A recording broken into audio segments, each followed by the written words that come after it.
ചില കല്യാണങ്ങളോടുകൂടെയൊക്കെ നടക്കുന്ന ആഭാസങ്ങൾ എന്തൊക്കെയാണ്? നിങ്ങളെ ഇവിടെയൊക്കെ അങ്ങനെ ഉണ്ടോ ഇല്ലേ എന്ന് എനിക്കറിയില്ല. ഒരു വിവാഹം എന്ന് പറയുന്നത്, ആ വിവാഹത്തിൽ സമാധാനവും സന്തോഷവും നൽകേണ്ടവൻ റബ്ബാണ്.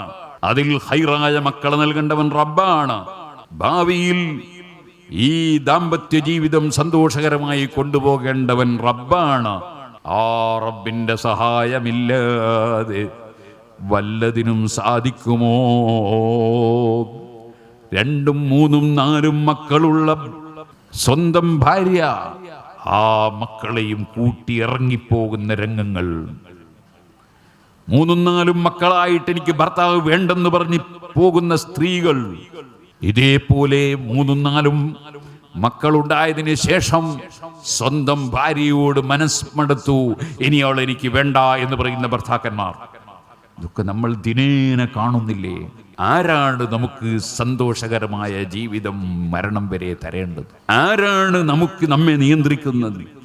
ആരാണ് നമ്മെ ഭരിക്കുന്നത്? അവനല്ലേ അല്ലാഹ്. ആ അല്ലാഹു പൊരുത്തപ്പെടാത്തത് നിക്കാഹിന്റെ സമയത്ത് തന്നെ സ്വർണത്തിന്റെ മോതിരവും ധരിച്ചുകൊണ്ട് നിക്കാഹിനിരിക്കാമോ? നിക്കാഹ് നടന്നു കഴിഞ്ഞാൽ അതേ നന്നായി ചമയിച്ചൊരുക്കിയ പെൺകുട്ടിയെ കൊണ്ടുവന്ന് സ്റ്റേജിൽ കയറ്റി മറ്റുള്ളവർക്ക് ദർശനത്തിന് വെക്കാമോ? ഇതേപോലെ സുബ്ഹാനല്ലാഹ്, ആ കല്യാണ സദസ്സിൽ ആഭാസകരമായ എന്തെല്ലാമോ നടത്താമോ? ജനങ്ങൾക്കിടയിൽ പേര് കിട്ടാൻ വേണ്ടി പ്രശസ്തരായ പണ്ഡിതന്മാരെയും സയ്യിദന്മാരെയും നേതാക്കളെയുമൊക്കെ വിളിച്ചു കൊണ്ടുവന്ന് സ്റ്റേജിലിരുത്തി നിക്കാഹ് നടത്തി. അവരിറങ്ങുന്നതിന് മുമ്പ് തന്നെ പച്ച ഹറാബ് അതേ സ്റ്റേജിൽ തുടങ്ങി.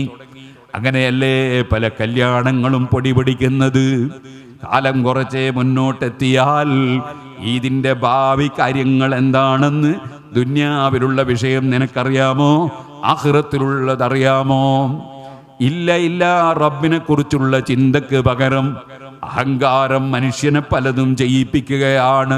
വഇബാദുർ റഹ്മാനിൽ ലദീന യംശൂന അലൽ അർളി ഹൗനാ.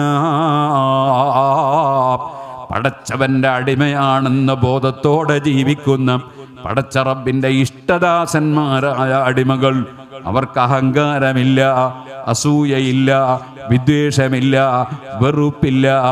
അവർ സ്റ്റാറ്റസ് നടിക്കാൻ വേണ്ടി ഹറാമും ഹലാലും നോക്കാത്ത പ്രവർത്തനങ്ങളില്ല.